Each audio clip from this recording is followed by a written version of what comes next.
Namaste. Welcome to Math Vidushi. Subscribe to Math Vidushi for videos regarding mathematics, students, exams and careers. ಮಾಡ್ತಾರೆ English ಅಲ್ಲೇ ಅವರು ಸಲಹೆ ಸೂಚನೆಗಳನ್ನ ಕೊಡ್ತಾರೆ, ನಾನು ಕನ್ನಡಕ್ಕೆ ಅನುವಾದ ಮಾಡಿ ಹೇಳ್ತೇನೆ. ಸೊ ಇದು ಏನು ಕಾನ್ಸೆಪ್ಟ್ ಅಂದ್ರೆ ಇಂಗ್ಲಿಷ್ ಮೀಡಿಯಂ ಮಕ್ಕಳಿಗೂ ಗೊತ್ತಾಗ್ಲಿ ಮತ್ತೆ ಕನ್ನಡ ಮಾಧ್ಯಮದ ಮಕ್ಕಳಿಗೂ ತಿಳುವಳಿಕೆ ಬರಲಿ ಅನ್ನೋ ಒಂದು ಉದ್ದೇಶದಿಂದ ಈ ಸೆಕೆಂಡ್ ಹಾಫ್ ನಲ್ಲಿ ನಾವು ಎರಡೂ ಭಾಷೆಗಳಲ್ಲಿ ಮಾಡ್ತಾ ಇದ್ದೇವೆ. ಕಂಟಿನ್ಯೂ ಮಾಡಿ ಮೇಡಮ್ ನಿಮ್ಮ points. The next point is write all the required keywords or points of the answer, and if you have a diagram, please put a lot of space you should leave around the diagram. ಇಲ್ಲಿ ಏನು ಹೇಳ್ತಾ ಇದ್ದಾರೆ ಅಂದರೆ, ನೀವು ಕೀವರ್ಡ್ಸ್ನಾಗಲಿ important ವರ್ಡ್ಗಳನ್ನಾಗಲಿ ಅಥವಾ ಡಯಾಗ್ರಾಮ್ಗಳನ್ನಾಗಲಿ ಒಂದು space ಬಿಟ್ಟು ಬರೀರಿ. ಎರಡು ಪದಗಳ ನಡುವೆ ಜಾಗ ಇರಲಿ, ಸ್ವಲ್ಪ ಜಾಗ ಇರಲಿ. ಮತ್ತು ನೀವು ಡಯಾಗ್ರಾಮ್ಸ್ಗಳನ್ನು ಬರೆದಾಗ ಪಾರ್ಟ್ಸ್ಗಳನ್ನು ನೀಟಾಗಿ ಬರೀರಿ. ಅಂದರೆ ಬರವಣಿಗೆನ ಸ್ಫುಟವಾಗಿರಬೇಕು ಮತ್ತು ಕ್ಲೀನಾಗಿರಬೇಕು ನೋಡೋದಕ್ಕೂ ಓದೋದಕ್ಕೂ. The next point is very important. If you have a long type answer, then you should understand what is the question that is asked. Is it explain? Is it describe? Is it find the difference? Is it prove a statement? Is it give reason? Analyze? So depending on the question type, you should give the answer and give a suitable example and write the answer. Okay. ಇವಾಗ ನಿಮಗೆ ಒಂದು lengthy answer ಇರೋವಂಥ long question ಇರುತ್ತೆ, long answer question ಇರುತ್ತೆ ಜಾಸ್ತಿ ಮಾರ್ಕ್ಸ್ಗೆ. ಅವಾಗ ಆ ಕ್ವಶನ್ನ ನೀವು ಓದಿ ಅರ್ಥ ಮಾಡ್ಕೊಳ್ಳಿ, ಆ ಪ್ರಶ್ನೆಯನ್ನು ಮೊದಲು ಅರ್ಥ ಮಾಡ್ಕೊಳ್ಳಿ. ಅದು ಡಿಫ್ರೆನ್ಸಸ್ ಇದೆಯಾ, ಗಿವ್ ರೀಸನ್ ಕಾರಣ ಕೊಡಿ ಅಂತಿದೆಯಾ, ಅಥವಾ ಭೇದಗಳನ್ನು ಕೇಳುತ್ತಾ, ಇಲ್ಲ ಸಾಮ್ಯತೆಗಳನ್ನು ಕೇಳುತ್ತಾ, ಇಲ್ಲ ಅದನ್ನು ಅನಲೈಸ್ ಮಾಡೋದು ವಿಶ್ಲೇಷಿಸೋದು ಕೇಳುತ್ತಾ. ಈ ಥರ ಕ್ವಶನ್ ಏನಿದೆ ಅದನ್ನು ಫಸ್ಟ್ ಅರ್ಥ ಮಾಡಿಕೊಂಡು ನೀವು ನಂತರ ನಿಮ್ಮ ಉತ್ತರವನ್ನು ಏನು ಮಾಡಿ ಸೂಟಬಲ್ ಸಮಯಕ್ಕೆ ತಕ್ಕಂತಹ ಒಂದು ಉದಾಹರಣೆಗಳೊಂದಿಗೆ ಎಕ್ಸ್ಪ್ಲೈನ್ ಮಾಡಿ, ವಿವರಿಸಿ. ಮಾರ್ಕ್ಸಿಗೆ ತಕ್ಕಾಗೂ ಇರಬೇಕು, ಕ್ವಶನಿಗೆ ತಕ್ಕಾಗೂ ಇರಬೇಕು. ಮತ್ತು ಇನ್ನೊಂದು, ಜಾಸ್ತಿ ಬರೀತಾ ನೀವು ಟೈಮ್ ವೇಸ್ಟ್ ಮಾಡಬೇಡಿ ಅನ್ನೋದನ್ನು ಸಹಿತ ಮೇಡಮ್ ಅವರು ಮೆನ್ಷನ್ ಮಾಡಿದ್ದಾರೆ, ಹಿಂದಿನ ಪಾಯಿಂಟ್ಸ್ಗಳಲ್ಲಿ ಮೆನ್ಷನ್ ಮಾಡಿದ್ದಾರೆ.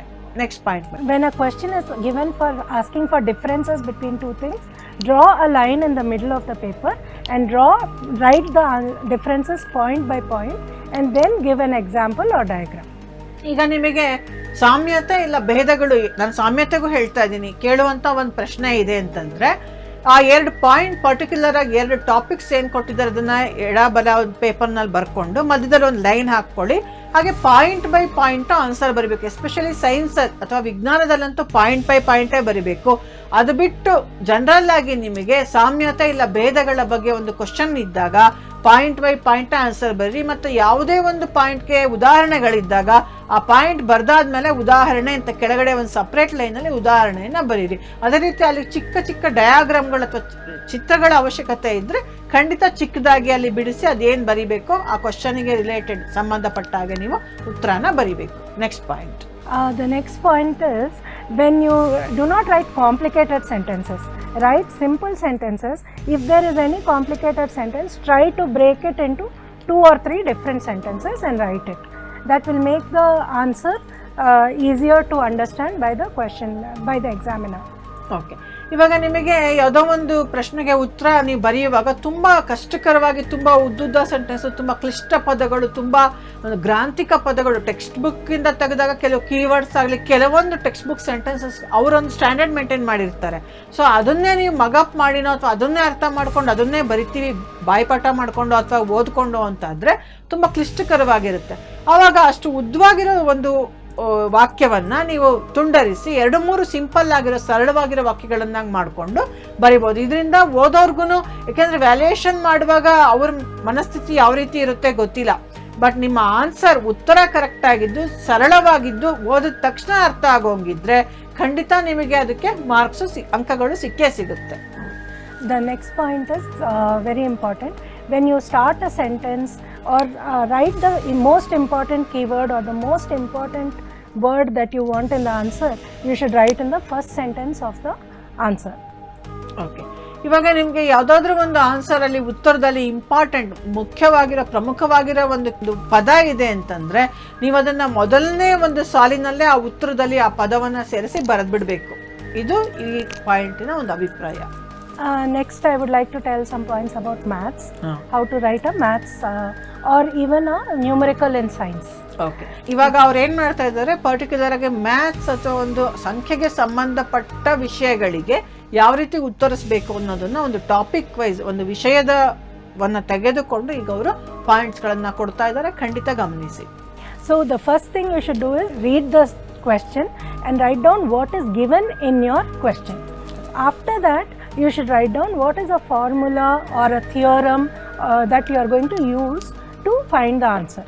So the first thing is the given, then what you are supposed to prove or what you are supposed to find, then what formula you will use to find it. All this in different lines you should write. ಖಂಡಿತ.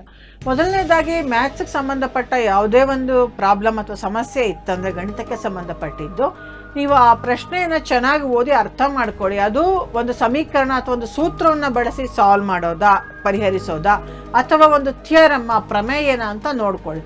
ಸೂತ್ರವನ್ನು ಬಳಸಿ ಬರೆಯೋದಾದರೆ ಸೂತ್ರವನ್ನು first ಬರೆದು ಆ ಸೂತ್ರಕ್ಕೆ ತಕ್ಕಾಗೆ substitute ಅಂದರೆ ನಿಮ್ಮ ಅದರಲ್ಲಿರೋ ಒಂದು ವ್ಯಾಲ್ಯೂಗಳನ್ನು ನೀವು ಸಬ್ಸ್ಟಿಟ್ಯೂಟ್ ಮಾಡಿಕೊಂಡು ಸಾಲ್ವ್ ಮಾಡ್ತಾ ಸ್ಟೆಪ್ ಬೈ ಸ್ಟೆಪ್ ಹೋಗಿ. ಇಲ್ಲ ಒಂದು ಪ್ರಮೇಯ ಆದರೆ ಫಸ್ಟು ಗಿವನ್ ದತ್ತ ಏನಿದೆ, ನೆಕ್ಸ್ಟು ಕನ್ಸ್ಟ್ರಕ್ಷನ್, ಅದನ್ನು ನೀವು ಏನು ಬರಿಬೇಕು ಅಂದರೆ ಪ್ರಮೇಯಗಳಲ್ಲಿ ಬರುತ್ತೆ ರಚನೆ ಮಾಡೋದು.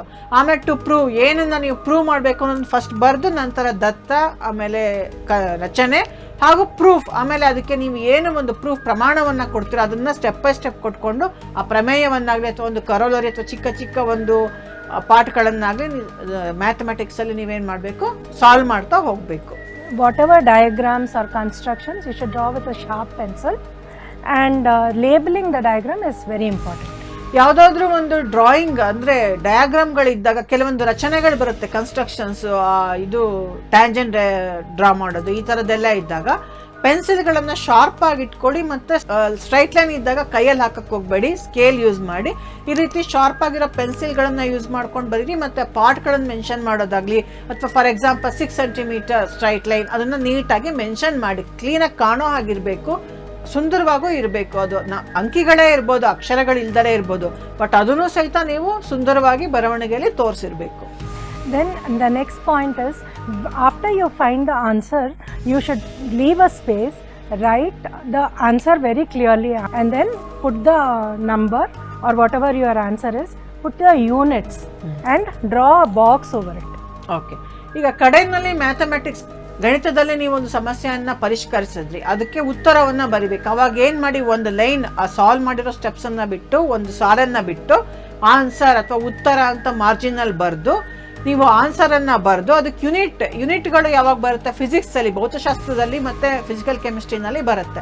ಆ ಯೂನಿಟ್ಗಳನ್ನು ಹಾಕಿ ಕಡೆಯಲ್ಲಿ ಒಂದು ಬಾಕ್ಸ್ ಹಾಕಿ, ಒಂದು ರೆಕ್ಟ್ಯಾಂಗಲ್ ಆಯತಾಕಾರದಲ್ಲಿ ಆ ಉತ್ತರಕ್ಕೆ ನೀವು ಒಂದು ಬಾಕ್ಸನ್ನು ಹಾಕೋದ್ರಿಂದ ಅದು ಹೈಲೈಟ್ ಆಗುತ್ತೆ. ಅಂದರೆ ಅದು ಆನ್ಸರ್ ಅನ್ನೋದು ನೋಡ್ತಿದ್ದಂಗೆ ಟಕ್ ಅಂತ ಅದು ತಪ್ಪೋ ಸರಿನೋ ಅನ್ನೋದನ್ನ ಒಂದು ಮೌಲ್ಯಮಾಪಕರು ನೋಡ್ತಾರೆ. The next point is, when you are given prove a statement, then you should write the statement again at the end. After proving, you should write the statement again, write LHS equal to RHS and then hence proved. Okay, ಇವಾಗ ಪ್ರಮೇಯಗಳನ್ನು ಕೊಟ್ಟಾಗ ನೀವೇನು ಮಾಡಿ, ಒಂದು ಹೇಳಿಕೆ ಇರುತ್ತೆ, ಒಂದು statement ಅಂತ ಇರುತ್ತೆ. ನೀವೆಲ್ಲ ಸಾಲ್ವ್ ಮಾಡಿ ಪ್ರೂವ್ ಮಾಡ್ತೀರಾ, ಒಂದು ಪ್ರಮಾಣವನ್ನು ಕೊಟ್ಟು ಎಲ್ಲ ಮುಗಿಯುತ್ತೆ. ಕಡೆಯಲ್ಲಿ ನೀವೇನು ಮಾಡಬೇಕು, ಆ ಸ್ಟೇಟ್ಮೆಂಟ್ ಅಥವಾ ಹೇಳಿಕೆ ಏನಿರುತ್ತೆ ಪ್ರಮೇಯದ, ಅದನ್ನು ಬರೆದ್ಬಿಟ್ಟು LHS ಈಕ್ವಲ್ಸ್ RHS ಅಂತ ಹಾಕಿ hence the statement is proved ಅಂತ ಒಂದು ಲೈನ್ ಬರಿಬೇಕು. ಅಂದರೆ ಈ ಹೇಳಿಕೆ ಸರಿಯಾಗಿದೆ ಅಥವಾ ಇದನ್ನು ನಾವು ನಿರೂಪಿಸಿದ್ದೀವಿ ಅಂತ ಒಂದು ಲೈನನ್ನು ಬೇಕಾದರೆ ನೀವು ಬರಿಬಹುದು. Then if there is any statement problem or word problem, you must end with a statement. That is, if they have asked a question about did Suresh spend more than Ramesh, or what is the speed of the boat, then you should write at the end, the speed of the boat is 5 km/h. You should not just write equal to 5 km/h. So you should write that statement again at the end and then complete the answer. Okay, ಇದು ಸಮಸ್ಯೆಗಳಿಗೆ ಸಂಬಂಧಪಟ್ಟ ಹಾಗೆ ಮ್ಯಾಥಮೆಟಿಕ್ಸಲ್ಲಿ word problems ಇದ್ದಾಗ, ಅದು ಇವಾಗ ಕೊಡೋದಿಲ್ಲ 10th ಅಥವಾ physics ಭೌತಶಾಸ್ತ್ರದಲ್ಲೋ ಅಥವಾ ಒಂದು ರಸಾಯನಶಾಸ್ತ್ರದಲ್ಲೋ ಕೆಲವು ವರ್ಡ್ ಪ್ರಾಬ್ಲಮ್ಸ್ ಬರುತ್ತೆ, ಸಮಸ್ಯೆಗಳು ಬರುತ್ತೆ. ಆವಾಗ ನೀವೇನು ಮಾಡಬೇಕು, ಬರೀ ಆನ್ಸರ್ ಉತ್ತರ ಅಂತ ಬರೆದ್ಬಿಟ್ಟು ಈಗ 6 km/h ಅಂತ ಬರೆದ್ರೆ ಆಗಲ್ಲ. ಅಲ್ಲಿ ಏನೋ ಒಂದು ಸ್ಪೀಡನ್ನು ಕೇಳಿರ್ತಾರೆ, ವೇಗವನ್ನು ನೀವು ಆನ್ಸರ್ ಮಾಡಿ ಅಂತ ನೀವು ಪರಿಹರಿಸಿ ಅಥವಾ ಒಂದು ಕಂಡುಹಿಡಿಯಿರಿ ಅಂತ ಕೇಳಿರ್ತಾರೆ. ಆವಾಗ ಫಾರ್ ಎಕ್ಸಾಂಪಲ್ ಈಗ ಯಾವುದೋ ಒಂದು ಪರ್ಟಿಕ್ಯುಲರ್ ಬಸ್ನ ವೇಗ ಎಷ್ಟು ಅನ್ನೋದು ಒಂದು ವರ್ಡ್ ಪ್ರಾಬ್ಲಮ್ನಲ್ಲಿ ಬಂದಿರುತ್ತೆ. ಅವಾಗ ನೀವು ಕಡೆನಲ್ಲಿ ಆನ್ಸರ್ ಬರೆಯುವಾಗ ಒಂದು ಸ್ಟೇಟ್ಮೆಂಟ್, ಒಂದು ಹೇಳಿಕೆ, ಅದು ವಾಕ್ಯ ರೂಪದಲ್ಲೂ ಬರಿಬೇಕು. ಈ ಬಸ್ನ ವೇಗ ಈಕ್ವಲ್ಸ್ ಡ್ಯಾಶ್ ಒಂದು 80 km/h ಅಂತ ಯೂನಿಟ್ ಜೊತೆಯಲ್ಲಿ ಒಂದು ಸೆಂಟೆನ್ಸ್, ಒಂದು ವಾಕ್ಯ, ಪರಿಪೂರ್ಣ ವಾಕ್ಯದಲ್ಲಿ ನೀವು ಕಡೆಯಲ್ಲಿ ಬರೆದು ಉತ್ತರವನ್ನು ಪ್ರೆಸೆಂಟ್ ಮಾಡಬೇಕು. In maths, science and social studies, a very important point is that you should answer all the questions. Sometimes what happens, there will be a why, which will be just a small statement, but it will carry 1 mark. So you should complete all the parts of the questions have been answered in your answer sheet. ಖಂಡಿತ. ಇವ್ರು ಏನು ಹೇಳೋದು ಇನ್ನೊಂದಂದ್ರೆ, ಗಣಿತ, ವಿಜ್ಞಾನ ಹಾಗೂ ಸಮಾಜಶಾಸ್ತ್ರದಲ್ಲಿ ಕೆಲವೊಂದು ಕ್ವಶನ್ಗಳು Y ಅನ್ನೋದು ಇರುತ್ತೆ, ಏಕೆ ಅನ್ನೋದು, ಬಟ್ ಅದಕ್ಕೂ 1 ಮಾರ್ಕ್ ಕ್ಯಾರಿ ಮಾಡ್ತಾ ಇರುತ್ತೆ, 1 ಅಂಕ ಇರುತ್ತೆ. ಸೊ ಅಂಥ ಒಂದು ಸಂದರ್ಭದಲ್ಲಿ ನೀವು ಸಾಧ್ಯವಾದಷ್ಟು ಈ 3 ಸಬ್ಜೆಕ್ಟ್ ವಿಷಯಗಳಲ್ಲಿ ನಿಮಗೆ ಗೊತ್ತಿರೋದಷ್ಟೇ ಅಲ್ಲ, ಎಷ್ಟು ಕ್ವಶನ್ ಪೇಪರಲ್ಲಿ ಕ್ವಶನ್ಸ್ ಇದೆಯೋ, ಪ್ರಶ್ನೆಗಳಿದೆಯೋ ಅಷ್ಟನ್ನು ಉತ್ತರಿಸೋದಕ್ಕೆ ನೀವು ಟ್ರೈ ಮಾಡಬೇಕು. ಯಾವುದನ್ನು ಖಂಡಿತ ಬಿಡಬೇಡಿ. ನಿಮಗೆ ಏನು ಗೊತ್ತಿದೆ ಆ ಪ್ರಶ್ನೆಗೆ ಸಂಬಂಧಪಟ್ಟಾಗ ಉತ್ತರ ಅದನ್ನು ಬರೀರಿ ಅನ್ನೋದು ಮೇಡಮ್ ಅವರ ಅಭಿಪ್ರಾಯ. Then we can go to science. In any question, use examples according to the question given. Okay, ಇವಾಗ ವಿಜ್ಞಾನಕ್ಕೆ ಸಂಬಂಧಪಟ್ಟ ಪ್ರಶ್ನೆಗಳಿಗೆ ಬಂದರೆ, ವಿಜ್ಞಾನದಲ್ಲಿ ಸಾಮಾನ್ಯವಾಗಿ ಏನೋ ಒಂದು ರಿಯಾಕ್ಷನ್ನು, ಯಾವುದೋ ಒಂದು ಕ್ವಶನ್ ಕೇಳಿದ್ರೆ ಅದಕ್ಕೆ ಉದಾಹರಣೆ ಅನ್ನೋದು ಇದ್ದೇ ಇರುತ್ತೆ. ಫಾರ್ ಎಕ್ಸಾಂಪಲ್, ಕೆಮಿಕಲ್ ರಿಯಾಕ್ಷನ್ ಅಂದರೆ ಏನು ಅಂದರೆ ಒಂದು ಉದಾಹರಣೆ, ಅಂದರೆ ರಾಸಾಯನಿಕ ಪ್ರತಿಕ್ರಿಯೆ ಅಂದರೆ ಏನು ಅಂದರೆ ಅದಕ್ಕೊಂದು ಉದಾಹರಣೆಯನ್ನು ನೀವು ಬರೀಲೇಬೇಕು. ಉದಾಹರಣೆಗಳಿಗೂ ಮಾರ್ಕ್ಸ್ ಇರುತ್ತೆ, ಕಾಲ್ ಮಾರ್ಕೋ ಇಲ್ಲ ಅರ್ಧ ಮಾರ್ಕೋ ಇರುತ್ತೆ. ಸೊ ಅದನ್ನು ನೀವು ಬಿಡಕ್ಕೆ ಹೋಗಬೇಡಿ. ಆ ಪರ್ಟಿಕ್ಯುಲರ್ ಪ್ರಶ್ನೆಗೆ ಏನು ಉತ್ತರ ಇದೆ, ಅದಕ್ಕೆ ಏನೇನು ಸಂಬಂಧಪಟ್ಟ ಉದಾಹರಣೆ ಇರುತ್ತೆ ಖಂಡಿತ ಮೆನ್ಷನ್ ಮಾಡಿ. ಅದು ರಿಯಾಕ್ಷನ್ ಇರ್ಬೋದು, ಫಾರ್ ಎಕ್ಸಾಂಪಲ್ C+O2 CO2 ಈ ಥರ ಇರ್ಬೋದು. ಆ ಈಕ್ವೇಷನ್ನೂ ಬರೀರಿ. ಜೊತೆಗೆ ನೀವು ಆ ವರ್ಡಲ್ಲೂ ಅಂದರೆ ಪದಗಳಲ್ಲೂ ಸಹಿತ ಅದನ್ನು ಬರೆದ್ರೆ ತಪ್ಪೇನಿಲ್ಲ. When you write a chemical reaction, all the points you have to write. So you have to check whether you have written the color of the precipitate, the final solution, whether it is gas, whether it is liquid. You also have to check whether heat is released or heat is used up, and you have to check whether the reaction is balanced. Okay, ಈಗ ರಾಸಾಯನಿಕ ಪ್ರತಿಕ್ರಿಯೆಗಳನ್ನು ಬರೆಯುವಾಗ ನೀವು perfect ಆಗಿರಬೇಕು. First equation balance ಆಗಿರಬೇಕು. ಅಂದರೆ balance ಮಾಡೋದು ನಿಮ್ಗೆ ಹೇಳ್ಕೊಟ್ಟಿರ್ತಾರೆ, ಅದು ಗೊತ್ತಿಲ್ಲ ಅಂದರೆ ಖಂಡಿತ ಕಲ್ತ್ಕೊಳ್ಳಿ. ಯಾಕಂದ್ರೆ ನೀವು PUC ಸೈನ್ಸ್ ತೊಗೊಂಡ್ರೆ, ಕೆಮಿಸ್ಟ್ರಿ, ನೀವು ಹೈಯರ್ ಸ್ಟಡೀಸ್ಗೆ ಯಾವುದೇ ಒಂದು ಕೋರ್ಸ್ಗೆ ಹೋದ್ರೂ, BE ಹೋದ್ರೂ ಕೆಮಿಸ್ಟ್ರಿ ಇದೆ ಅಂದರೆ ಅಲ್ಲಿ ಈಕ್ವೇಷನ್ ಬ್ಯಾಲೆನ್ಸ್ ಮಾಡೋದು ಫಸ್ಟ್ ಇಂಪಾರ್ಟೆಂಟು. ಎರಡನೇದು, ಈ ಆಟಮ್ಸ್ ಇರುತ್ತಲ್ಲ, ಮಾಲಿಕ್ಯೂಲ್ಸ್ ಮತ್ತು ಸಿಂಬಲ್ಸ್ ಏನಿದೆ, ಫಾರ್ಮುಲಾ ಏನಿದೆ, ಅದನ್ನು ಪಕ್ಕಾ ಆಗಿರಬೇಕು ನೀವು. ಜೊತೆಯಲ್ಲಿ ಅದರಲ್ಲಿ ಆರೋ ಮಾರ್ಕ್ಗಳಿರುತ್ತೆ, ಫಾರ್ವರ್ಡ್ ರಿಯಾಕ್ಷನ್, ಬ್ಯಾಕ್ವರ್ಡ್ ರಿಯಾಕ್ಷನ್ ಮತ್ತು ಪ್ರೆಸಿಪಿಟೇಟ್, ಗ್ಯಾಸ್ ರಿಲೀಸ್, ಇವೆಲ್ಲದಕ್ಕೂ ಪರ್ಟಿಕ್ಯುಲರ್ ಡೈರೆಕ್ಷನ್ನಲ್ಲಿ ಆರೋ ಮಾರ್ಕ್ನ ತೋರಿಸ್ತೀವಿ, ಅಂದರೆ ಬಾಣದ ಗುರುತು. ಆ ಬಾಣದ ಗುರುತುಗಳನ್ನ ಯಾವ್ಯಾವುದಕ್ಕೆ ಏನೇನು ಸಿಂಬಲೈಸ್ ಮಾಡುತ್ತೆ, ಯಾವ್ಯಾವುದು ಏನೇನನ್ನು ಹೇಳುತ್ತೆ ಅನ್ನೋದನ್ನು ಚೆನ್ನಾಗಿ ಗಮನದಲ್ಲಿ ಇಟ್ಕೊಂಡು ನೀವು ಉತ್ತರ ಬರೆಯುವಾಗ ರಾಸಾಯನಿಕ ಶಾಸ್ತ್ರದಲ್ಲಿ ಅದನ್ನು ಖಂಡಿತ ನೀವು ಕರೆಕ್ಟಾಗಿ ಸರಿಯಾದ ರೀತಿಯಲ್ಲಿ ಬರೀಬೇಕು. In social studies, break up the complete answer, long answers, you should break up in paragraph and leave lines between the paragraph. ಖಂಡಿತ. ಈಗ ಸಮಾಜಶಾಸ್ತ್ರದ ವಿಷಯಕ್ಕೆ ಬಂದರೆ, ಸಾಮಾನ್ಯಕ್ಕೆ ಸಮಾಜದಲ್ಲಿ ಒಂದು ಲ್ಯಾಂಗ್ವೇಜ್ ಥರ ತುಂಬ ಲೆಂತಿ ಆನ್ಸರ್ಸ್ ಇರೋ ಹಾಗೆ ಬರುತ್ತೆ. ಸೊ ಅವಾಗ ನೀವೇನು ಮಾಡಿ, ಮೇಡಮ್ ಅವ್ರು ಕೊಡ್ತಿರೋ ಒಂದು ಟಿಪ್ ಏನಂದರೆ, ನೀವು ಅದನ್ನು ಚಿಕ್ಕ 2-3 ಪ್ಯಾರಾಗಳಾಗಿ ಬ್ರೇಕ್ ಮಾಡ್ಕೊಳ್ಳಿ. ಆಗ ಒಂದು ಪ್ಯಾರಾಗು ಇನ್ನೊಂದು ಪ್ಯಾರಾಗು ಬರೆಯುವಾಗ ಅದು ಏನಿದೆ ರೈಟಿಂಗ್ ಕೋಡ್ ಏನಿದೆ, ಒಂದು ಲೈನ್ ಬಿಡೋದು ಇಲ್ಲ ಇನ್ನೊಂದು ಪ್ಯಾರಾ ಶುರು ಮಾಡುವಾಗ ಸ್ವಲ್ಪ ಜಾಗವನ್ನು ಬಿಡೋದು ಶುರು ಮಾಡೋದಕ್ಕೆ ಮುಂಚೆ, ಆ ಥರ ಮಾಡಿಕೊಂಡಾಗ ಅವ್ರಿಗೆ ಇಂಪಾರ್ಟೆಂಟ್ ಏನೋ ಇದೆ ಅನ್ನೋದು ಒಂದು ಮೌಲ್ಯಮಾಪಕರಿಗೆ ಒಂದು ಪ್ರಮುಖವಾದ ವಿಷಯನ ಬರೆದಿದ್ದಾರೆ, ಒಂದೊಂದು ಪಾಯಿಂಟ್ ಅಲ್ಲಿದ್ರು ಒಂದೊಂದು ಪ್ಯಾರಾದಲ್ಲಿ ಅಂತ ಅರ್ಥ ಆಗುತ್ತೆ. In social studies, we should not forget to write the date, year of the event, the name, place, then if there is any act number or act name, all this we should not forget to write. These are very important points in social studies to not to forget. Okay. ಈಗ ಸಮಾಜಶಾಸ್ತ್ರದಲ್ಲಿ ಏನಂದರೆ, ಯಾವುದೋ ಒಂದು particular ಇಸವಿ ಬರುತ್ತೆ, ಇಲ್ಲ ಒಂದು act ಇರುತ್ತೆ, ಅದ್ರ ಒಂದು ಎಷ್ಟನೇ ಕಾಲಮ್, ಎಷ್ಟನೇ ಸೆಕ್ಷನ್, ಅಥವಾ ಯಾವುದೋ ಒಂದು ನಂಬರ್ ಇರುತ್ತೆ. ಆ ಪ್ರಮುಖವಾದ ದಿನಾಂಕಗಳಾಗಲಿ ಅಥವಾ ಒಂದು ಸಂಖ್ಯೆಗೆ ಸಂಬಂಧಪಟ್ಟ ಆ ಒಂದು ಇನ್ಫಾರ್ಮೇಷನ್ ನೀವು ಕರೆಕ್ಟಾಗಿ ಕೊಡಬೇಕು. ಇಲ್ಲ ಯಾವುದೋ ಒಂದು ಇನ್ಸಿಡೆಂಟ್, ಏನೋ ಒಂದು ಘಟನೆ ನಡೀತು ಅಂದರೆ ಯಾವ ಸ್ಥಳದಲ್ಲಿ ನಡೀತು, ಇಲ್ಲ ಭೂಗೋಳಶಾಸ್ತ್ರ, ಜಿಯೋಗ್ರಫಿನಲ್ಲಿ ಅಕ್ಷಾಂಶ ರೇಖಾಂಶಗಳು ಕೆಲವೊಂದು ಕಡೆ ಬರುತ್ತೆ, ಅದು ಇಲ್ಲ ಹೈಟ್, ಆಲ್ಟಿಟ್ಯೂಡ್, ಇಲ್ಲ ಹೈಟ್, ಅಥವಾ ಇಲ್ಲ ಒಂದು ಏರಿಯಾ, ಡಿಸ್ಟೆನ್ಸ್, ಕಿಲೋಮೀಟರ್ಸ್, ಆ ಥರ ಒಂದು ಸಂಖ್ಯೆಗಳು ಬರುತ್ತೆ. ಅದನ್ನೆಲ್ಲ ನೀವೇನು ಮಾಡಬೇಕು, ಕರೆಕ್ಟಾಗಿ ಕಲ್ತಿರಬೇಕು. ಒಂದ್ಸಲ ಅಲ್ಲ 10 ಸಲ ಓದ್ಕೊಡಿ, ಆದರೆ ತಪ್ಪಾಗಿ ಆನ್ಸರ್ಗಳನ್ನು ಬರೆಯೋಕ್ಕೆ ಹೋಗಬೇಡಿ. The last point in social studies is you should have a structure when you are writing the answer. So you start with introduction, then you write the related points point wise, 1, 2, 3, 4 like that, and then give an example or some happening, and then you should write the conclusion. Okay. So complete with the conclusion. Okay, ಈಗ ಸಮಾಜಶಾಸ್ತ್ರದಲ್ಲಿ ಸಾಮಾನ್ಯಕ್ಕೆ ನೀವೇನು ಮಾಡಬೇಕು, ಸ್ವಲ್ಪ lengthy answers ಇರುತ್ತೆ. ಇಲ್ಲಿ points ಬರಿಬಾರ್ದು ಅಂತೇನಿಲ್ಲ, ಇಲ್ಲೂ ಬರಿಬೋದು. ನೀವು ಆನ್ಸರ್ ಉತ್ತರ ಬರೆಯೋದಕ್ಕೆ ಶುರು ಮಾಡಿದಾಗ ಫಸ್ಟ್ ಇಂಟ್ರೊಡಕ್ಷನ್ ಪೀಠಿಕೆಯನ್ನು ಕೊಡಿ. ನೀವೇನು ಬರೀತಾ ಇದ್ದೀರಾ ಆನ್ಸರ್, ಅದಕ್ಕೆ ಉತ್ತರ, ಅದಕ್ಕೆ ಪೀಠಿಕೆಯನ್ನು ಕೊಡಿ. ನಂತರ ಅದರಲ್ಲಿ ಬರೋವಂಥ ಏನು ಆನ್ಸರ್ನ ಪಾಯಿಂಟ್ ಬೈ ಪಾಯಿಂಟ್ ಬರೀರಿ. ಕಡೆಯಿಂದಲೇ ನೀವು ಆ ವಿಷಯವನ್ನು ಉಪಸಂಹಾರ ಅಂದರೆ ಕ್ಲೋಸ್ ಮಾಡಿ. ಯಾವ ರೀತಿ ಕನ್ಕ್ಲೂಡ್ ಮಾಡಬೇಕು, ಸಿಂಪಲ್ಲಾಗಿ ಒಂದು 2-3 ಪಾಯಿಂಟ್ಸಲ್ಲಿ ಬರೆದು 2-3 ಲೈನ್ಸ್ ವಾಕ್ಯಗಳಲ್ಲಿ ಬರೆದು ನೀವು ಉಪಸಂಹಾರ ಮಾಡಿ.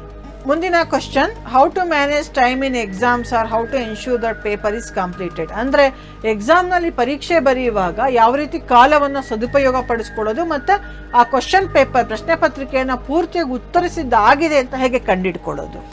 Very good question.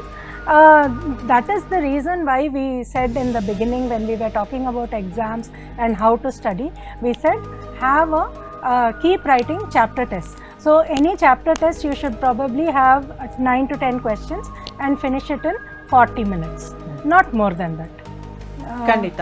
ಇವ್ರು ಇವಾಗ ಏನು ಹೇಳ್ತಾ ಇದ್ದಾರೆ ಅಂತಂದರೆ, ಫಸ್ಟ್ ಸಮಯದ ಸದುಪಯೋಗದ ಬಗ್ಗೆ ತಿಳ್ಕೊಬೇಕಂದ್ರೆ ಇವ್ರು ಹೇಳ್ದಾಗೆ ಯೂನಿಟ್ ಟೆಸ್ಟ್ ಅಥವಾ ಚಾಪ್ಟರ್ ಟೆಸ್ಟ್ ಅಂದರೆ ಒಂದೊಂದು ಲೆಸನ್ಗೂ ಒಂದೊಂದು ಪಾಠಕ್ಕೂ ನೀವು ಒಂದು UTಯನ್ನು ಹಾಕ್ಕೋಬೇಕು ನೀವೇನೆ. ಅದರಲ್ಲಿ 9ರಿಂದ 10 ಪ್ರಶ್ನೆಗಳನ್ನು ಇಟ್ಕೊಳ್ಳಿ ಮತ್ತು ಅದನ್ನು 9ರಿಂದ 10 ಪ್ರಶ್ನೆಗಳನ್ನು ಸಾಧ್ಯವಾದಷ್ಟು 40 ಅಥವಾ 50 ಮಿನಿಟ್ಸಲ್ಲಿ 40 ಇಲ್ಲ 50 ನಿಮಿಷಗಳಲ್ಲಿ ಉತ್ತರಿಸೋದಕ್ಕೆ ಪ್ರಯತ್ನ ಪಡಿ. In this way, if you keep practicing, and then when you complete your portions, you should write a sample question paper. You should sit with a water bottle and not move from the table and write the whole exam just like you are writing a proper exam.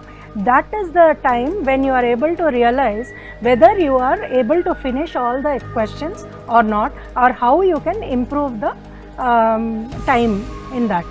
Okay, ಈ ರೀತಿ ಪ್ರತಿಯೊಂದು ಪಾಠಕ್ಕೂ ಪ್ರತಿಯೊಂದು lesson ಅಥವಾ ಅಧ್ಯಾಯಕ್ಕೂ ನೀವು ಒಂದು UTಯನ್ನು ಬರೆದು practice ಆದಮೇಲೆ ಕಡೆಯದಾಗಿ ಸಿಲೆಬಸ್ ಎಲ್ಲ ಮುಗಿದ್ಮೇಲೆ ನೀವೇನು ಮಾಡಬೇಕು, ಒಂದು ಮಾಡೆಲ್ ಪೇಪರ್ಸ್ ಏನಿದೆ, ಮಾದರಿ ಪ್ರಶ್ನೆ ಪತ್ರಿಕೆಗಳು, ಅದನ್ನ ಇಟ್ಕೊಂಡು ಎಕ್ಸಾಮ್ನಲ್ಲಿ ಹೇಗೆ ಬರೀತೀರ ಹಾಗೆ ಒಂದು ಟೇಬಲ್ ಮೇಲೆ ಒಂದು ವಾಟರ್ ಬಾಟಲ್ಲು, ಒಂದು ರೈಟಿಂಗ್ ಪ್ಯಾಡು, ಆ ಕ್ವಶನ್ ಪೇಪರು ಇಟ್ಕೊಂಡು ನೀವು ಬರಿಬೇಕು. ನೀವು ಆ 3 hours ಎಲ್ಲೂ ಎದ್ದೋಗ್ಬಾರ್ದು. ಆ 3 hoursಲ್ಲಿ ಎಷ್ಟಾದರೂ ಬರೀರಿ ನೀವು, ಬಟ್ ಆ 3 ಗಂಟೆ ಒಳಗೆ ಬರಿಬೇಕು. ನೀವು 2 ಗಂಟೆನಾದರೂ ಬರೀರಿ, 2.5 ಗಂಟೆನಾದರೂ ಬರೀ, ಬಟ್ ನಿಮ್ಮ ಟೈಮ್ ಏನು, ನಿಮ್ಮ ಕಾಲ ಏನು, 3 ಗಂಟೆ ಮಾತ್ರ. ಆಮೇಲೆ ಅದನ್ನು ಅನಲೈಸ್ ಮಾಡಿದಾಗ ನಿಮಗೆ ಒಂದು 5 ಪೇಪರ್ ಮಾಡಿದ್ರಿ ಅಂದರೆ ಒಂದೊಂದು ಪೇಪರ್ಗೂ ನೀವು ಎಷ್ಟೆಷ್ಟು ಕಾಲ ತೊಗೊಂಡ್ರಿ, ಎಷ್ಟೆಷ್ಟು ಅಂಕಗಳಿಗೆ ಉತ್ತರಿಸಿದ್ರಿ ಅನ್ನೋದು ನಿಮಗೆ ಗೊತ್ತಾಗುತ್ತೆ. Once you start practicing on the question papers, then the first time what you do is, even if the question paper is taking more than 3 hours, you mark that I have 3 hours over, and then complete the paper. Then you will know and put the marks for each one. Then what will happen, you will know that the questions, you can check whether the marks you got in questions you wrote before or marks you got in questions you wrote after, which is getting more marks. So based on that you can plan your first section. Okay. Where you are getting more marks, you can plan your first section. Okay, ಇವಾಗ ನೀವು 3 ಗಂಟೆಗಿನ್ನ ಹೆಚ್ಚಿಗೆ ಕಾಲ ತೆಗೆದುಕೊಂಡ್ರು ನೀವು ಅದನ್ನು stop ಮಾಡಬೇಡಿ. ಅಂದರೆ ಒಂದು ಮಾದರಿ ಪ್ರಶ್ನೆ ಪತ್ರಿಕೆ ಇಟ್ಕೊಂಡಾಗ ನೀವು 3 ಗಂಟೆವರೆಗೂ ಎಲ್ಲಿವರೆಗೂ 3 ಗಂಟೆ ಒಳಗಡೆ ಆನ್ಸರ್ ಮಾಡ್ತೀರಾ ಅಲ್ಲಿಗೊಂದು ಲೈನ್ ಹಾಕ್ಕೊಳ್ಳಿ, ಮಾರ್ಕ್ ಮಾಡ್ಕೊಳ್ಳಿ. ಆಮೇಲೆ ಆ ಕ್ವಶನ್ ಪೇಪರ್ ಫುಲ್ ಸಾಲ್ವ್ ಮಾಡಿ ಪ್ರಶ್ನೆ ಪತ್ರಿಕೆಯನ್ನು. ಅದು 3 ಗಂಟೆ ಮೇಲೆ ಹೆಚ್ಚಿನದಾಗಿ ಎಷ್ಟು ಟೈಮ್ ತಗೊಳ್ತು ಅದನ್ನು ಮಾರ್ಕ್ ಮಾಡ್ಕೊಳ್ಳಿ. ಜೊತೆಗೆ ಎಷ್ಟು ಮಾರ್ಕ್ಸ್ ಬಂತು ಈ second section after 3 hours mark ಮಾಡ್ಕೊಳ್ಳಿ. ಬಿಫೋರ್ 3 hours ನೀವು ಉತ್ತರಿಸಿದ್ದು ಎಷ್ಟು ಮಾರ್ಕ್ಸ್ ಬಂತು ಮಾರ್ಕ್ ಮಾಡ್ಕೊಳ್ಳಿ. ಇದನ್ನು ವಿಶ್ಲೇಷಣೆ ಮಾಡಿದಾಗ ಕಡೆಯಲ್ಲಿ ನಿಮಗೆ ಗೊತ್ತಾಗತ್ತೆ ನೀವು 3 ಗಂಟೆ ಒಳಗಡೆ ಹೆಚ್ಚಿಗೆ ಮಾರ್ಕ್ಸಿಗೆ ಆನ್ಸರ್ ಮಾಡಿದ್ದೀರಾ ಯಾವ ಸೆಕ್ಷನ್ನಲ್ಲಿ, ಇಲ್ಲ 3 ಗಂಟೆ ಆದ ನಂತರ ಯಾವ ಸೆಕ್ಷನಲ್ಲಿ ಜಾಸ್ತಿ ಮಾರ್ಕ್ಸ್ ಬಂದಿದೆ ಅಂತ. ಅದನ್ನು ನೋಡಿಕೊಂಡು ಪ್ರಿಯಾರಿಟಿ ಅಥವಾ ಒಂದು ಪ್ರಾಮುಖ್ಯತೆಯನ್ನು ಯಾವ ಸೆಕ್ಷನಿಗೆ ಕೊಡಬೇಕು, ಯಾವುದನ್ನ ಫಸ್ಟ್ ಮಾರ್ಕ್ಸ್ ಬಂದಿದೆಯಾ ಆಫ್ಟರ್ 3 hours ಅದನ್ನೇ ಫಸ್ಟ್ ಬರೀರಿ, ಆ 3 hours ಒಳಗಡೆ ಬರೋ ಹಾಗೆ. ಸೊ ಈ ಥರ ನಿಮಗೆ ನೀವೇ ಪ್ಲ್ಯಾನ್ ಮಾಡ್ಕೊಳ್ಳಿ. So in this way, if you are practicing your time sample question paper many times, you are able to find out which section you are getting more marks, and you remember that and write that section first. But when you are writing another section other than the first section, if you are writing at the beginning, you should mark section D, question number, whatever it is. You should mark very clearly. Okay, ಇದೇ ರೀತಿ ಸುಮಾರು ಪ್ರಶ್ನೆ ಪತ್ರಿಕೆಗಳನ್ನು ಈ ಥರ ಎಕ್ಸಾಮ್ನಲ್ಲಿ ಬರೆಯೋ ಹಾಗೆ ನೀವು ಮನೆಯಲ್ಲಿ ಪ್ರಾಕ್ಟೀಸ್ ಮಾಡಿದಾಗ ನಿಮಗೊಂದು ಐಡಿಯಾ ಬರುತ್ತೆ ಯಾವ ಸೆಕ್ಷನ್ನಲ್ಲಿ ನಿಮಗೆ ಜಾಸ್ತಿ ಮಾರ್ಕ್ಸು 3 ಗಂಟೆ ಒಳಗಡೆ ಅವಧಿಯಲ್ಲಿ ಬರೆದಾಗ ಬಂತು. ಸೊ ಇದು ನಿಮಗೆ ಒಂದು ಪ್ರಾಕ್ಟೀಸ್ ಆಗುತ್ತೆ ಎಕ್ಸಾಮ್ನಲ್ಲಿ. ಬಟ್ ಎಕ್ಸಾಮ್ನಲ್ಲಿ ಬರೆಯುವಾಗ ನೀವು ಆ ಪ್ರಶ್ನೆ ಪತ್ರಿಕೆ ಮಾದರಿ ಆರ್ಡರ್ನಲ್ಲಿ ಬರೀಲಿಲ್ಲ ಅಂತಂದರೆ, ಫಾರ್ ಎಕ್ಸಾಂಪಲ್ ABCD 4 ಸೆಕ್ಷನ್ ಇರುತ್ತೆ ಪ್ರಶ್ನೆ ಪತ್ರಿಕೆಯಲ್ಲಿ ಫೈನಲ್ ಎಕ್ಸಾಮ್ನಲ್ಲಿ. ಅವಾಗ ನೀವೇನು ಮಾಡಬೇಕು, ಡಿ ಸೆಕ್ಷನ್ ಬರಿತಾ ಇದ್ದೀರಾ, ಅವಾಗ ನೀವಲ್ಲಿ ಮೆನ್ಷನ್ ಮಾಡಬೇಕು, ಬರಿಬೇಕು ಸೆಕ್ಷನ್ ಡಿ. ಆಮೇಲೆ ಕ್ವಶನ್ ನಂಬರ್ನ ಕರೆಕ್ಟಾಗಿ ಮಾರ್ಜಿನ್ ಒಳಗಡೆ question number, sub question number ಎಲ್ಲದನ್ನು ನೀವು ಹಾಕಬೇಕು. Now there is most of the exams that you are given is 80 marks and 3 hours. So I would like to give an example on how we can manage time in maths subject. The rest of the subjects you can use this as a pattern and make other plans for other subjects. Okay, ಇವಾಗ ಇವ್ರು ಹೇಳೋದು ಹಾಗೆ 80 marks 80 ಅಂಕಗಳಿಗೆ 3 ಗಂಟೆ ಅವಧಿಯ ಒಂದು final ಎಕ್ಸಾಮ್ನ ಕೊಟ್ಟಿದ್ದಾರೆ ಬೋರ್ಡ್ನವರು, SSLC ಬೋರ್ಡ್ನವರು. So ಇವಾಗ ಮೇಡಮ್ನವ್ರು ಏನು ಮಾಡ್ತಾ ಇದ್ದಾರೆ, ಮ್ಯಾಥಮೆಟಿಕ್ಸ್ ಗಣಿತಶಾಸ್ತ್ರಕ್ಕೆ ಸಂಬಂಧಪಟ್ಟ ಹಾಗೆ ಒಂದು ಟೈಮ್ ಟೇಬಲ್ನ ಕೊಡ್ತಾ ಇದ್ದಾರೆ. ಅದನ್ನು ನೋಡಿಕೊಂಡು ನೀವು ಬೇರೆ ಸಬ್ಜೆಕ್ಟ್, ಲ್ಯಾಂಗ್ವೇಜ್ ಇರ್ಬೋದು, ಭಾಷಾ ಪತ್ರಿಕೆಗಳಿರ್ಬೋದು, ಇಲ್ಲ ಬೇರೆ ಸಮಾಜಶಾಸ್ತ್ರ ಅಥವಾ ವಿಜ್ಞಾನ ವಿಷಯಗಳಿರ್ಬೋದು, ಯಾವುದಕ್ಕಾದ್ರೂ ಸಹಿತ ನೀವು ನಿಮ್ಮದೇ ಆದ ಒಂದು ಟೈಮ್ ಟೇಬಲ್ನ, ವೇಳಾಪಟ್ಟಿಯನ್ನು ನೀವು ಹಾಕ್ಕೋಬೋದು, ಬರೆದಿಟ್ಕೋಬೋದು. So first thing is start with answering all the questions that you know first. But when you are writing the exam, so the time allowed for your paper is 3 hours. That is 3 into 60, 180 minutes. Now there are, how many questions are there? 14 questions of 1 mark, 16 questions of 2 marks, 6 questions of 3 marks and 4 questions of 4 marks is there in the question paper. ಇವಾಗ ಏನಂದರೆ ನಿಮಗೆ ಒಂದು 80 ಮಾರ್ಕ್ಸಿಗೆ ಒಂದು 3 hours ಕೊಡ್ತಾರೆ. ಅಂದರೆ 1 ಗಂಟೆಗೆ 60 ನಿಮಿಷ ಅಂದರೆ 3 ಗಂಟೆಗೆ ಒಂದು 180 ನಿಮಿಷಗಳಾಯಿತು. ಮತ್ತು ಇವರು ಮಾರ್ಕ್ಸ್ ಡಿಸ್ಟ್ರಿಬ್ಯೂಷನ್ ಕ್ವಶನ್ಗಳನ್ನು ಮೇಡಮ್ನವ್ರು ಹೇಳಿದ್ದಾರೆ. ಅಂದರೆ ಯಾವ್ಯಾವ ಮಾರ್ಕ್ಸ್ ಕ್ವಶನ್ಸು ಎಷ್ಟೆಷ್ಟು ಬರುತ್ತೆ ಅನ್ನೋದನ್ನು ಮೇಡಮ್ನವ್ರು ಹೇಳಿದ್ದಾರೆ. So for each 1 mark question you give 1.5 minutes. Okay, 1 ಅಂಕದ ಕ್ವಶನ್ಗಳಿಗೆ, ಪ್ರಶ್ನೆಗಳಿಗೆ ನೀವು 1 ಅಥವಾ 1.5 ನಿಮಿಷ ಕಾಲಾವಕಾಶದಲ್ಲಿ ನೀವು ಉತ್ತರಿಸಿ.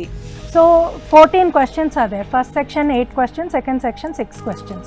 So 1 mark each. So for 1 mark questions, 14 questions, 1.5 minutes, total 21 minutes. Okay, ಇಲ್ಲಿ 2 ಸೆಕ್ಷನ್ ಇದೆ, A ಮತ್ತು B ಅಂತ. ಫಸ್ಟ್ ಸೆಕ್ಷನಲ್ಲಿ 8, ಸೆಕೆಂಡ್ ಸೆಕ್ಷನ್ನಲ್ಲಿ 6. ಫಸ್ಟ್ ಸೆಕ್ಷನಲ್ಲಿ 8, ಸೆಕೆಂಡ್ ಸೆಕ್ಷನಲ್ಲಿ 6 ಕ್ವಶನ್ಸ್ಗಳು ಬರುತ್ತೆ. ಒಟ್ಟು ಈ 14 ಕ್ವಶನ್ಸು ಪ್ರಶ್ನೆಗಳು 1 ಮಾರ್ಕಿಗೆ, 1 ಅಂಕಕ್ಕೆ ಸಂಬಂಧಪಟ್ಟಿದ್ದು. ನೀವು ಒಂದೊಂದು ಕ್ವಶನ್ಗೆ 1.5 ನಿಮಿಷಗಳು ತೊಗೊಂಡ್ರೆ ಒಟ್ಟು ಎಷ್ಟಾಯ್ತು? 21.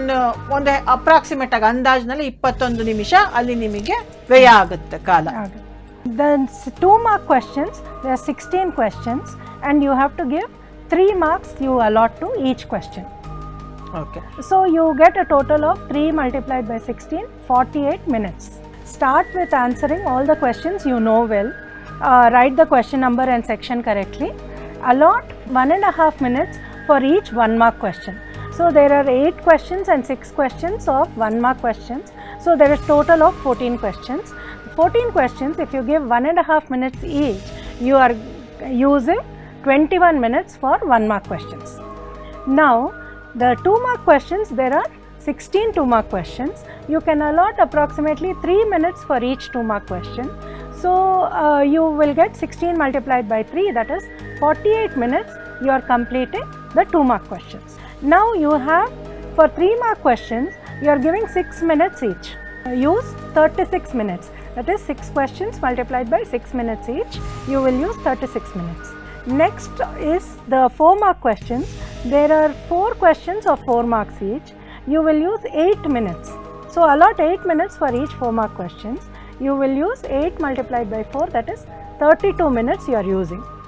Now the total time that you used is 21 minutes for 1 mark question, 48 for 2 mark questions, 36 for 3 mark questions, 32 for 4 mark questions. What is the total? 137 minutes. What is the total you had? 180 minutes. So you almost have 40 minutes to do checking, corrections and time to try out the sums that you don't know.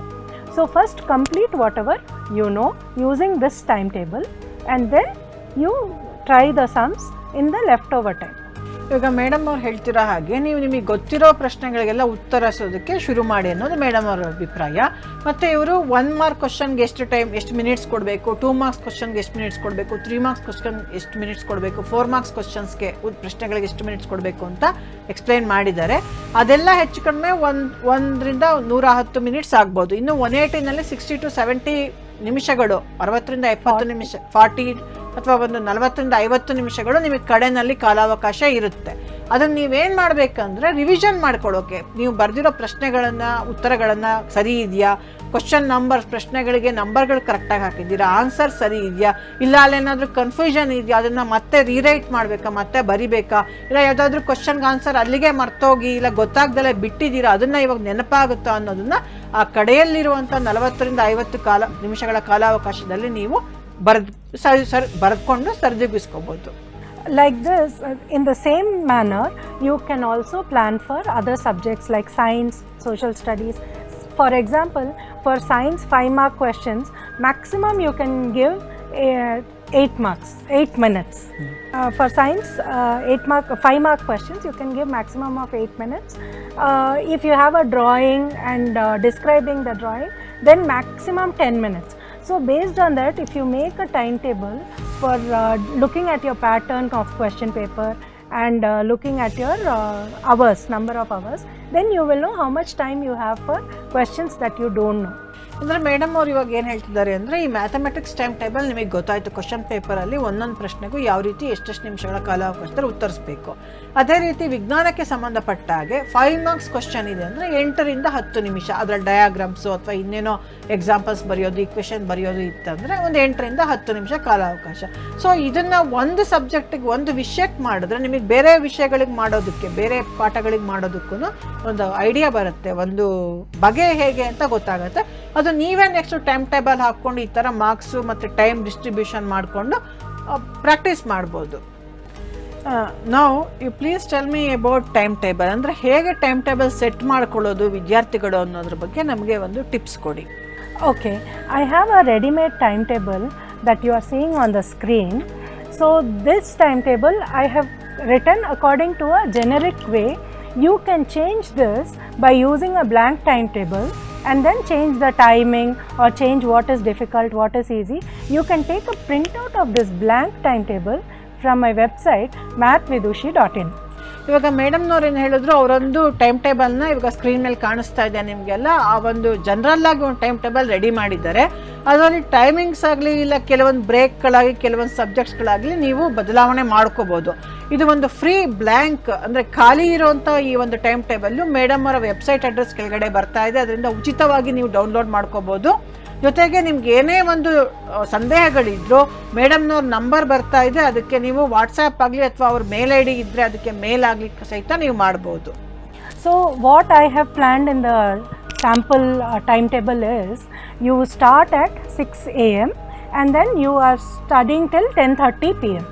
So because the sleep of your because sleep is very important, so spend 6 to 7 a.m. to get ready. Then at between 7 to 7:30 you can look at the important points or important formulas. So you can keep one day for each subject.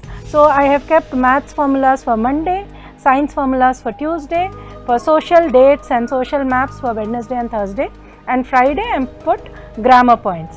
So if you do this every week from now onwards, you have 4 weeks more, a little more than 4 weeks, you can learn the formulas and diagrams and dates etc. very nicely. ಖಂಡಿತ. ಇವಾಗ madam ಅವರು ಏನು time table general ಆಗಿ ready ಮಾಡಿದ್ದಾರೆ, ಅದರಲ್ಲಿ 6 to 7 ready ಆಗೋದಕ್ಕೆ ಹೇಳಿದ್ದಾರೆ. ಎದ್ಬಿಟ್ಟು 7 to 7:30 ಪ್ರತಿದಿನ ಒಂದೊಂದು ಸಬ್ಜೆಕ್ಟಿನ ಒಂದು ಏನು ಫಾರ್ಮುಲಾ ಆಗಲಿ, ಇಂಪಾರ್ಟೆಂಟ್ ಟಾಪಿಕ್ಸ್ ಇರುತ್ತೆ, ಹಾರ್ಡ್ ಆಗಿ ಕಷ್ಟಕರವಾಗಿರೋ ಒಂದು ವಿಷಯಗಳನ್ನಾಗಲಿ ಪಾಯಿಂಟ್ಸ್ನಾಗಲಿ ಕಲಿಯೋದಕ್ಕೆ ಹೇಳಿದ್ದಾರೆ. ಸೊ ನೀವು ಇದನ್ನು ಇವಾಗಿಂದನೇ ಶುರು ಮಾಡಿದ್ರೆ ನಿಮಗೆ ಕಷ್ಟ ಅಂದ್ಕೊಂಡಿರೋದು ಮ್ಯಾಥ್ಸ್ ಇರ್ಬೋದು, ಗಣಿತ ಇರ್ಬೋದು, ಸೋಷಲ್ ಸಮಾಜ ಇರ್ಬೋದು, ಇಲ್ಲ ವಿಜ್ಞಾನ ಇರ್ಬೋದು, ಇವಾಗಿಂದ ಹೆಚ್ಚು ಕಡಿಮೆ ಈ ಟೈಮ್ ಟೇಬಲ್ ಫಾಲೋ ಮಾಡಿದ್ರೆ ಈ ವೇಳಾಪಟ್ಟಿಯನ್ನು ನೀವು ಖಂಡಿತ ಎಕ್ಸಾಮ್ ಬರೆಯೋ ಹೊತ್ತಿಗೆ ಆ ಕಷ್ಟ ಅಂದ್ಕೊಂಡಿರೋ ಪಾಯಿಂಟಲ್ಲಿ ನಿಮಗೆ ಬಾಯಿಪಾಠ ಆಗಿರೋ ಸಾಧ್ಯತೆಗಳಿರುತ್ತೆ. ಜೊತೆಗೆ ನೀವು ಪ್ರತಿಯೊಂದು ಸಬ್ಜೆಕ್ಟ್ಗೂ ಅವ್ರು ಒಂದೊಂದು ದಿನಕ್ಕೆ ಒಂದೊಂದು ಹೇಳಿದ್ರು, ಅದನ್ನು ನೀವು ಬೇಕಾದ್ರೆ ಬದಲಾವಣೆ ಮಾಡ್ಕೋಬೋದು. ನಿಮ್ಮ ಇಷ್ಟದ ಪ್ರಕಾರ ನಿಮ್ಮ ಅನುಕೂಲಕ್ಕೆ ತಕ್ಕ ಹಾಗೆ ನೀವು ಬದಲಾವಣೆ ಮಾಡ್ಕೋಬೋದು. Every day from 8 o'clock to 2 o'clock, I would suggest this is your normal school time. So that is the time when you are very alert. Also another important thing is most of the exams will be from morning 9 to 12:30. So it is important that you are very alert during this time. So 8 to 2 I have kept tough subject exams and tough subject revision. Okay, ಇವಾಗ ಇವ್ರು ಹೇಳೋ ಹಾಗೆ ಬೆಳಿಗ್ಗೆ 8 ಗಂಟೆಯಿಂದ ಮಧ್ಯಾಹ್ನ 2 ಗಂಟೆವರೆಗೂ ಏನು ನೀವು ಸ್ಕೂಲ್ನಲ್ಲಿ ಶಾಲೆಯಲ್ಲಿ ನೀವು ಆ ಸಮಯವನ್ನು ಕಳೀತೀರ. ಅದು ಅಲ್ಲದೆ ನೀವು ಬರೆಯುವಂಥ ಪರೀಕ್ಷೆಗಳು ಅಷ್ಟೇ 9ರಿಂದ 12 ಇಲ್ಲ 1 ಒಳಗಡೆನೇ ಇರುತ್ತೆ. ಸೊ ಆದ್ದರಿಂದ ಈ 8ರಿಂದ 2 ಗಂಟೆ ಒಳಗಡೆ ನೀವು ಅಲರ್ಟ್ ಆಗಿರಬೇಕು, ಏಕಾಗ್ರತೆಯಿಂದ ಇರಬೇಕು. ಹಾಗಾಗಿ ಪ್ರತಿನಿತ್ಯ ನೀವು ಆ ಸಮಯದಲ್ಲಿ ನಿಮಗೆ ಕಷ್ಟ ಅನಿಸೋ ಒಂದು ವಿಷಯವನ್ನು ನೀವು ಅಭ್ಯಾಸ ಮಾಡಿದ್ರೆ ನಿಮಗೆ ಬೇಗ ನಿಮಗೆ ಆ ಏಕಾಗ್ರತೆ ಅನ್ನೋದು ಸ್ಕೂಲ್ಗೆ ಹೋಗೋದ್ರಿಂದ ಬಂದಿರೋದು ಎಲ್ಲೂ ಬ್ರೇಕ್ ಆಗಲ್ಲ. ಅದೇ ಕಂಟಿನ್ಯೂ, ಅದೇ ಮುಂದುವರೆದು ಏನಾಗುತ್ತೆ, ನೀವು ಆ ಕಷ್ಟವಾಗಿರೋ ವಿಷಯವನ್ನು ಚೆನ್ನಾಗಿ ಈಸಿಯಾಗಿ ಸುಲಭವಾಗಿ ಕಲ್ತ್ಕೊತೀರಾ. So in the afternoon after lunch you can keep easy subject revision and then take a break. After the break again you will be alert, so keep a tough subject revision. Then after that keep a chapter test. You should mark every chapter test, you should mark it, find the mistakes, and when you find that you have made a mistake, write down again 2 times. Twice you should write it. Then after that, after dinner maybe you can take an easy subject revision before sleeping.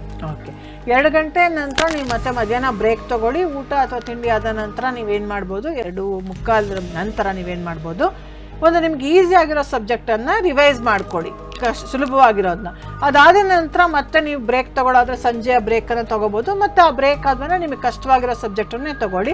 ಅದಾದ ನಂತರ ರಾತ್ರಿ ಆಗುತ್ತೆ, ರಾತ್ರಿ ಊಟದ ನಂತರ ನೀವು ಮತ್ತೆ ಈಸಿಯಾಗಿರೋ ಸಬ್ಜೆಕ್ಟನ್ನೇ revise ಮಾಡ್ಕೋಬೇಕು. ಅಂದರೆ ನೀವು ಮಲಗೋ ಒಂದು ಅರ್ಧ ಗಂಟೆ ಇದೆ ಅನ್ನೋವರೆಗೂ ನೀವೇನು ಮಾಡಬೇಕು, ಓದ್ತಾನೆ ಇರಬೇಕು, ರಿವಿಷನ್ಗಳನ್ನು ಮಾಡ್ಕೋತಾನೆ ಇರಬೇಕು. ಮತ್ತು ಚಾಪ್ಟರ್ ಟೆಸ್ಟ್, ಒಂದೊಂದು ವಿಷಯಕ್ಕೂ ಯೂನಿಟ್ ಟೆಸ್ಟ್ಗಳು ಒಂದೊಂದು ಪಾಠಕ್ಕೂ ಮಾಡಿದ್ಮೇಲೆ ನೀವು ಅದನ್ನು ಮಾರ್ಕ್ ಮಾಡಿಕೊಂಡು ಎವ್ಯಾಲ್ಯೂಯೇಷನ್ ಮೌಲ್ಯಮಾಪನ ಮಾಡಿಕೊಂಡು ಆ ಚಾಪ್ಟರ್ ಯೂನಿಟ್ ಟೆಸ್ಟ್ ಮಾಡಾಯಿತು ಅಂತ ನೀವು ಮಾರ್ಕ್ ಮಾಡಿ ಇಟ್ಕೋಬೇಕಂದ್ರೆ ಮಾಡಿದ್ದನ್ನೇ ಮಾಡಬಾರ್ದು, ಒಂದಾದ್ಮೇಲೆ ಇನ್ನೊಂದಾದ್ಮೇಲೆ ಮತ್ತೊಂದು, ಈ ರೀತಿ ನೀವು ಕಂಟಿನ್ಯೂಯೇಷನ್ ಇರಬೇಕು.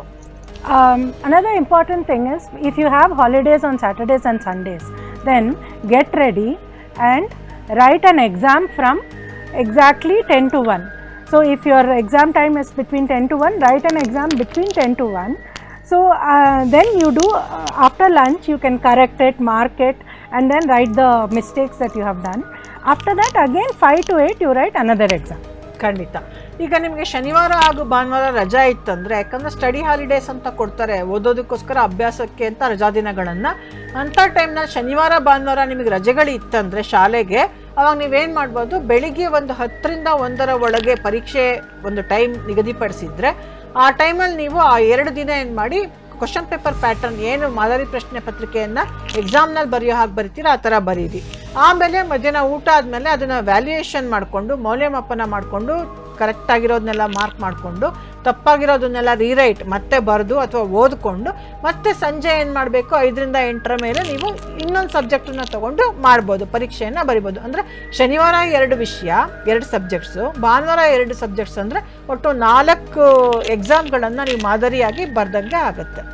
So this way if you have 4 weeks for the preparation, you have Saturday morning and evening maths exam, this Sunday morning and evening science exam, then next Saturday morning and evening social studies, next Sunday morning English, afternoon second language maybe. So in that way in 1 month you will finish 4 sample papers in 1 month. You would have written, corrected and rewritten the answers.